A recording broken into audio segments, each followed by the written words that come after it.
Ayan guys, after magto 2 months ako rito sa Canada, magpapagupit ako ng buhok. Kasamahan ako ni pare dito sa Pacific Place.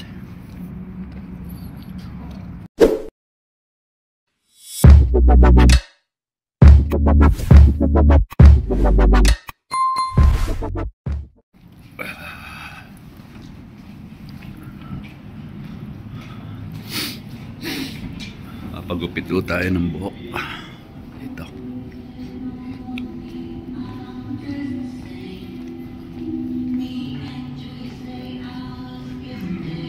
Bali 50 days 51 days na po ako rito.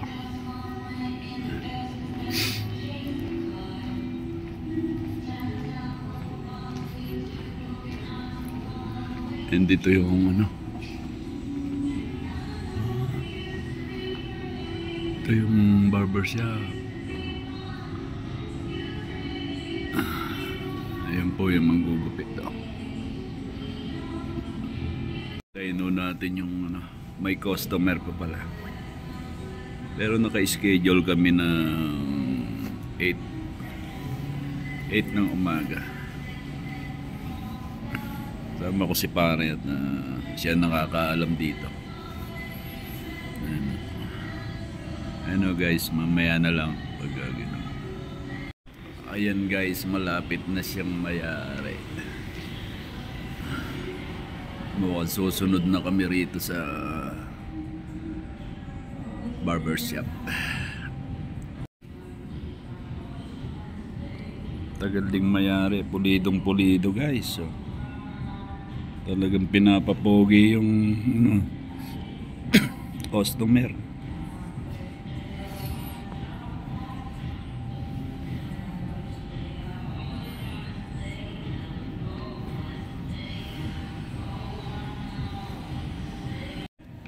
Guys, ako na yung susunod. Pagupit tayo.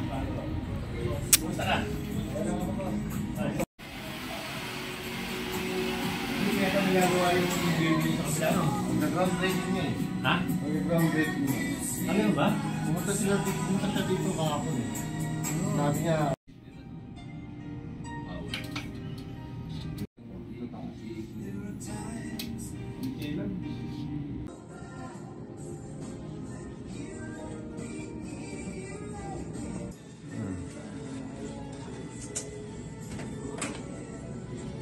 Ano guys, tapos na oh.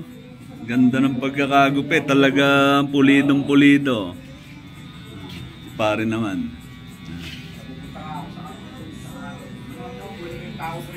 Sarap pala magpagupit dito.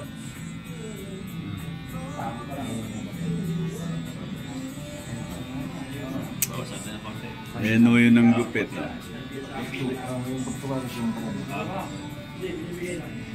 Ayan go guys, thank you sa panonood at magkano ba gupit dito? Mura na, parang ano eh, $25 yata. mura lang. Huwag nyo na i-convert sa ano, sa peso na, baka mabigla lang kayo.